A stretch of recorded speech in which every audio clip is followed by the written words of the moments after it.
And so that's honestly the biggest issue with gold that Bitcoin fixes. And sometimes people will refer to Bitcoin as digital gold for this reason.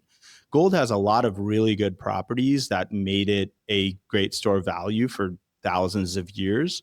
But the biggest issue with it was the portability of it. No one wants to walk around with a bunch of gold in their pocket.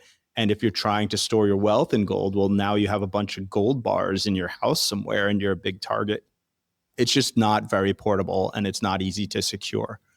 And so what ended up happening is you end up having people store their gold in banks and then getting receipts for their gold in the bank.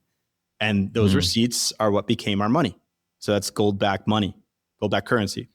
And suddenly the bankers realized, oh, well, most people don't actually come to get their gold. They're just trading the receipts amongst themselves. So why don't we just make more receipts?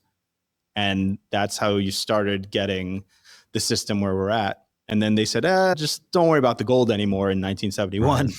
And yeah, that's inevitably what will happen if you centralize the underlying assets in one location for security reasons or convenience or whatever. So with gold, you have to trust.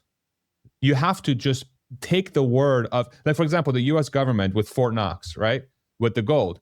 We're like, go audit it. They're still not auditing it. And they don't have to really audit it because what can they say? Well, I have all the weapons. What are you going to do about it?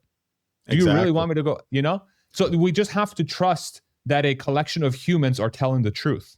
And there's no physical way for us to go into the place and be like, you are telling the truth. Whereas with the Bitcoin network, anyone can verify if you're telling the truth. Is that a fair representation? It's a very fair representation. There's a very common saying amongst Bitcoiners, which is don't trust, verify. And the way you verify is by running your own node.